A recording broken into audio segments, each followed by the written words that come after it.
Evet, benim sırrım burada. Doktor Ebru Sağlık. Sırlarımızı açıklayalım. Ebru'cum, herkes çok merak ediyor. Doktor Ayça Kaya yüzüne ne yaptı?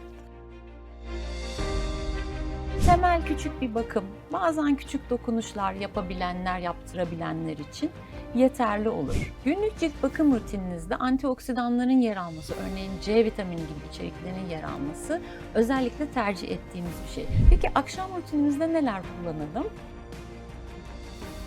Daha ötesi bir etki almak istiyorsanız eğer, o zaman da klinikte yaptığımız işlemler devreye giriyor. Cihazlar ve enjeksiyonların kombine şekilde yapılmasıyla cilt hücrelerimizin yine döngüsünü arttırmak, kolajeni arttırıp sımsıkı ve parlak tutmak mümkün. Kendi doğal güzelliğinizi ön plana çıkaracak ve koruyacak işlemler yapmak çok daha keyif veriyor bana. Ben genellikle hep kombine işlem yaparım. Şimdi dünyada da artık bunun farkına varılmış durumda. Neden kombine işlem yapıyoruz?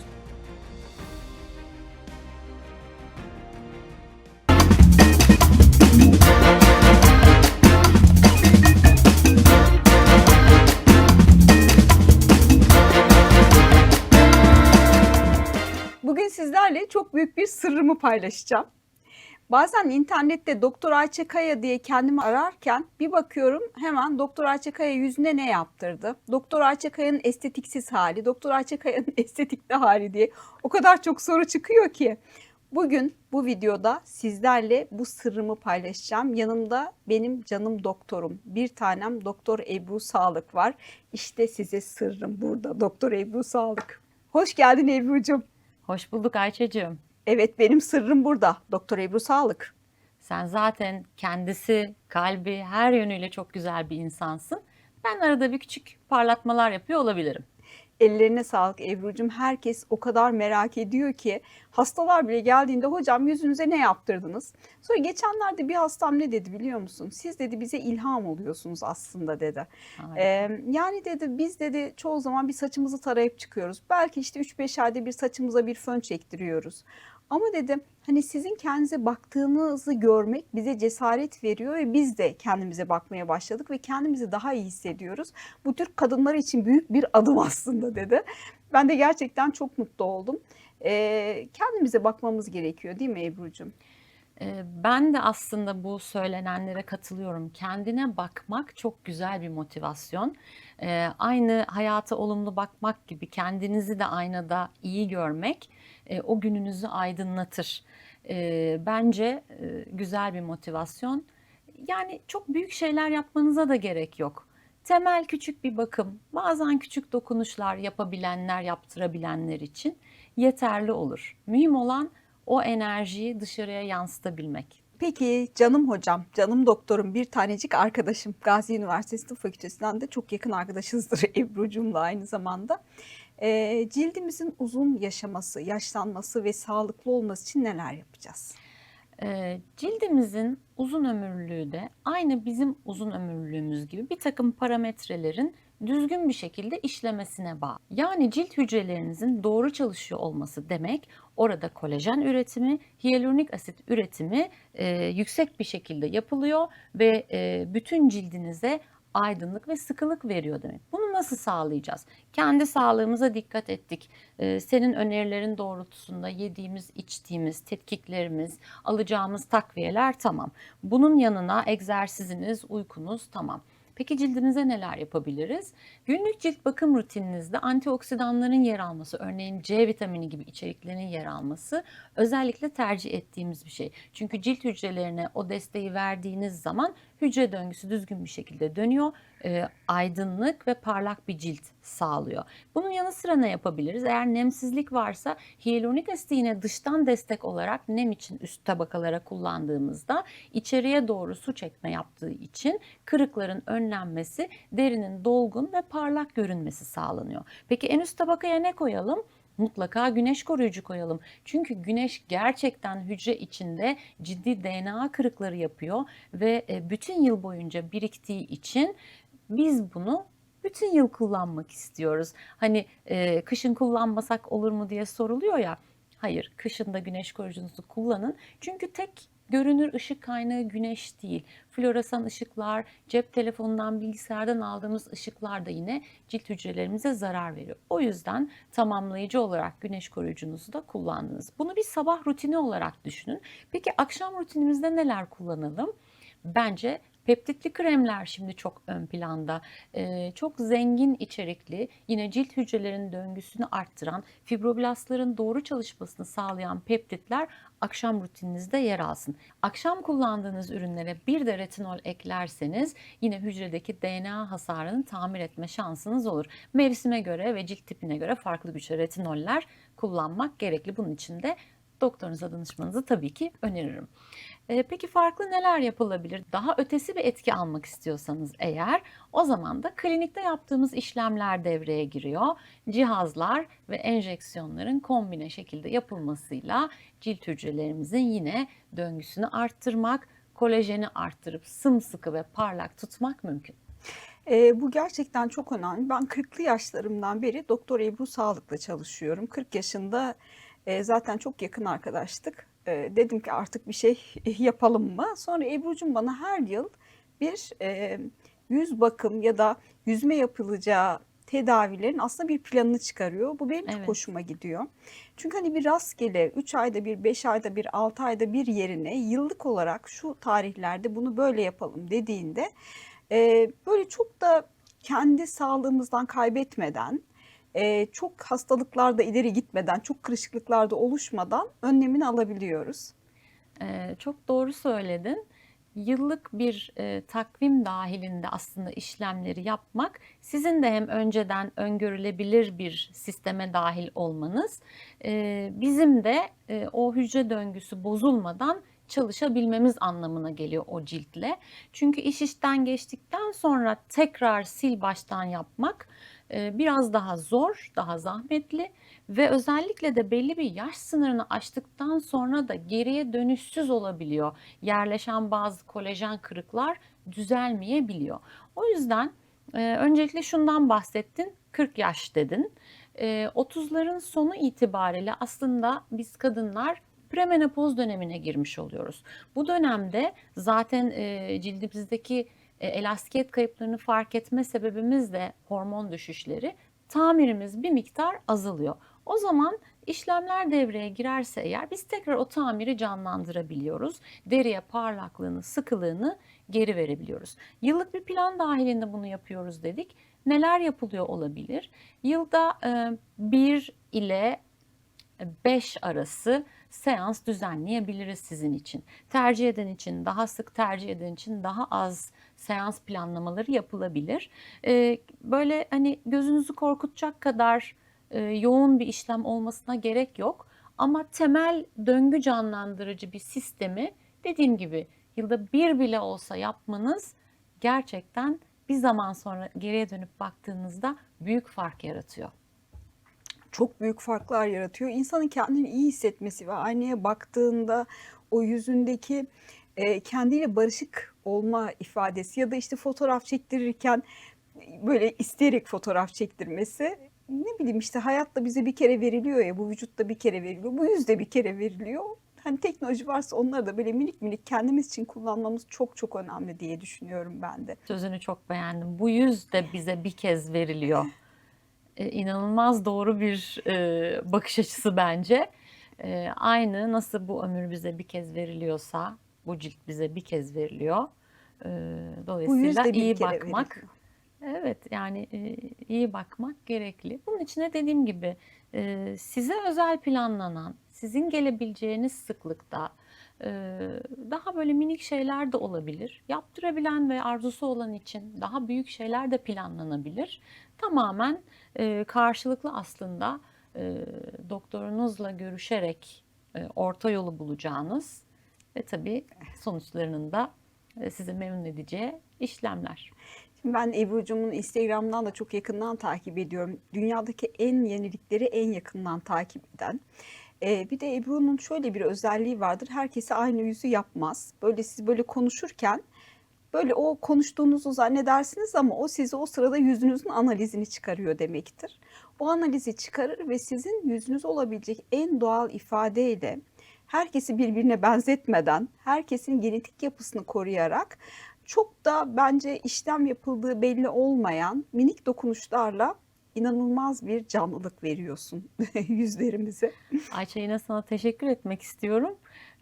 Yine çok güzel bir şey söyledin. Siz konuşurken o sizi analiz eder ve size özel bir işlem kafasında planlar. Benim gerçekten çok önem verdiğim bir şey. Hiçbirimiz birbirimize benzemiyoruz. O yüzden de gerçekten işlemleri yaparken o kişinin ihtiyacı, o kişinin kemik yapısı, o kişinin cilt elastikiyet yapısı devreye giriyor. Böyle ezberden ya da hani o kişinin ifadesini değiştirecek bir şey benim çok sevdiğim bir bakış açısı değil. Daha ziyade kendi doğal güzelliğinizi ön plana çıkaracak ve koruyacak işlemler yapmak çok daha keyif veriyor bana. Peki son günlerde dermatolojide, estetikte kullanılan en son moda yöntemler, en iyi yöntemler neler? Senden bilgilerini alalım. Çok sık kongrelere gidiyorsun. Konuşmacı Evet. olarak da çok görüyorum ve çok gurur duyuyorum seninle. Çok teşekkür ederim Ayça'cığım. Evet, biz bilirsin, sen beni çok eskiden beri biliyorsun. Ben genellikle hep kombine işlem yaparım. Şimdi dünyada da artık bunun farkına varılmış durumda. Neden kombine işlem yapıyoruz? Farklı tabakalara farklı şekilde hitap edebiliyoruz. Kombine işlem yapmak için çok farklı cihaz teknolojileri var ve bunlar artık çok geliştiriliyor. İçine yapay zeka ekleniyor veya deriye daha zarar vermeden gerçek etkiyi ortaya çıkarabilecek şekilde teknolojiler geliştiriliyor. Dolayısıyla önceliğimiz cihaz işlemleriyle cilt kalitesini arttırıp üzerine bir takım enjeksiyonlar eklemek. Enjeksiyonlarda da yine fibroblastların çalışmasını, kolajen artışı yapmasını sağlayacak enjeksiyonlar. İkisi birlikte kombine olduğu zaman yüz ifadesini bozmadan kendi hücrelerinizin sıkılaşmasını, tamir olmasını sağladığı için bu size güzel bir aydınlık, toparlanma, canlılık veriyor. Bunun üzerine benim kendi bakış açımla uyguladığım dolgu uygulamaları yüz ifadesini bozarak değil, gerekli eksikleri tamamlamak, ön plana çıkarmak istediğim güzellikleri daha ön plana çıkarmak şeklinde planlandığı takdirde o işte yüz çerçevesinin sıkılığı, o güzel parlak ovalliği çok daha güzel, göz alıcı bir şekilde ama ifadeyi bozmamış bir şekilde tamamlanıyor. Toksin enjeksiyonları her zaman zaten ön planda ama ben onları da her zaman çok detaylı ve bütün yüze olacak şekilde uygulamayı çok seviyorum. Yani sadece üst yüze değil, alt yüze de toksin uygulamalarıyla yüzün bütününü aydınlatmak ve lift etmek mümkün oluyor. Şimdi gelelim videonun başındaki sözümüze, sırlarımızı açıklayalım. Ebru'cum, herkes çok merak ediyor. Doktor Ayça Kaya yüzüne ne yaptırdı? Hastalarım hakkında genelde konuşmam. Çünkü birazcık hani kişinin özeline saygı gösteririm. Ancak açıklamamı istiyorsan açıklarım. Evet, benim gizlim saklım yoktur. Bana iyi geldiyse herkese iyi gelsin olarak bakarım ben. O yüzden gönül rahatlığıyla paylaşabiliriz. Bu meraklar da bir dinsin bence. Ben işte yaklaşık 15 yıldır Doktor Ebru Sağlığın kontrolünde cildime aralıklı olarak onun nazik ellerine teslim ediyorum. O ne derse onu yapıyorum. Böyle gel diyor, gidiyorum. Şöyle bir sohbet ederken beni bir inceliyor. Sonra sohbetimiz bitince de Ebru'cum başlıyor bir şeyler yapmaya. Ama neler yapıyor? Şöyle planlıyoruz sende. Senin mesela toksin uygulamalarını yılda 2 ile sabit tutmaya çalışıyorum. Daha fazlasını yapmak istemiyorum. Çünkü çok narin bir cildin var ve mesela alında çok fazla kırıkların yok. O yüzden sana yılda 2 kere yapmam yeterli oluyor. Yılda 2 toksinimizi koyduk. Mimikler bir durdu, aydınlandı. Bunun yanına alt yüzü toparlamak için yine yılda 2 kere toksin uygulaması yapıyorum ama onu mutlaka cihazlarla kombine ediyorum. Çünkü yüzümüzün alt yarısı hepimizde istisnasız belli bir zamandan sonra elastikiyet kaybediyor. O zaman biz oradaki elastikiyet kaybını sıkılaştırıp geri kazandırmak için bazı cihaz uygulamaları yapıyoruz. Lazer olabilir, altın iğne olabilir, ultrason bazlı cihazlar olabilir, radyo frekans sistemleri olabilir. Seni gördüğümde hangisine ihtiyacın olduğunu belirleyip cihaz işlemi yapıyorum. Cihaz işleminin yanı sıra hücrelerine antioksidan kapasitelerini arttıracak, onların çalışmalarını hızlandıracak ve kolajen artışı yapacak küçük vitamin enjeksiyonları ekliyorum. Bazen bu somon DNA olabiliyor. Bazen daha yoğun nem vermek istediğimde cildini nemsiz bulmuşsam hyaluronik asit enjeksiyonları olabiliyor. Bir de yılda bir kereyi geçmeyecek şekilde sana çok küçük dolgu rötuşları yapıyorum. Neden? Çünkü yüzümüzün çerçevesi zaman içerisinde hacim kaybedip öne doğru yığılıyor. Bu sefer alt yüz büyümüş gibi gözüküyor. Halbuki çerçeveden tamamlayacağınız küçük dolgu rötuşları yüzün ovalini yukarıya doğru astığı için her şey yerli yerinde durabiliyor. Dolayısıyla dediğim gibi bunu da böyle minik rötuşlar halinde yaptığınızda dışarıdan belli olmayan, ifadeyi sadece canlandıran böyle bir bütünsel bakış açısı yapmış oluyoruz. Evet, işte sırrımız da bu. Yılda 2 kere Doktor Ebru Sağlık'a gidiyoruz ve o ne derse kaptan sensin sayın doktorum şeklinde onun uygulamalarıyla birlikte kendimize iyi bakıyoruz. Ne diyoruz? Bu yüz bize bir kere veriliyor bu dünyada. Bir teknoloji varsa da onu kendimize kullanmak Burada mümkün. bir şey daha eklemek isterim. Herkesin genetik yapısı, kemik yapısı, cilt elastikiyet yapısı birbirinden çok çok farklı. O yüzden de aslında konuşma içerisinde de söylemiştim. Bazı kişilerin daha az, bazı kişilerin daha çok seansa, işleme ihtiyacı olabilir.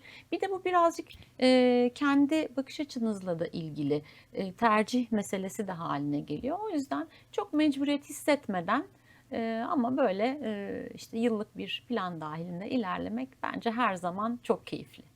Evet, bu videomuzda sırlarımızı da açıkladık. Gerçekten bir insanın kendini iyi hissetmesi hem bedensel sağlık hem psikolojik sağlık hem de yüzsel sağlıkla alakalı diye düşünüyorum. Çünkü yüzümüze iyi baktığımızda kendimizi görmeyi, aynada kendimize bakmayı, böyle selfie'ler, fotoğraflar çektirdiğimizde daha rahat ve daha iyi oluyoruz. Ebru'cum iyi ki varsın. O maharetli ellerinle, nazik ellerinle bizim gibi insanlara dokunmalara devam et. Hayat uzuyor. Hepimiz bunu istiyoruz. Sağlığımız yerinde olsun istiyoruz ve en önemlisi de iyi bir cilt istiyoruz. Ellerine sağlık olsun sevgili arkadaşım. Bütün uygulamalar için ben çok çok teşekkür ediyorum. Ben de sana teşekkür ediyorum. Sen de pek çok insana dokunup onların sağlıklarıyla ilgili çok önemli bir kısmı aslında düzenliyorsun.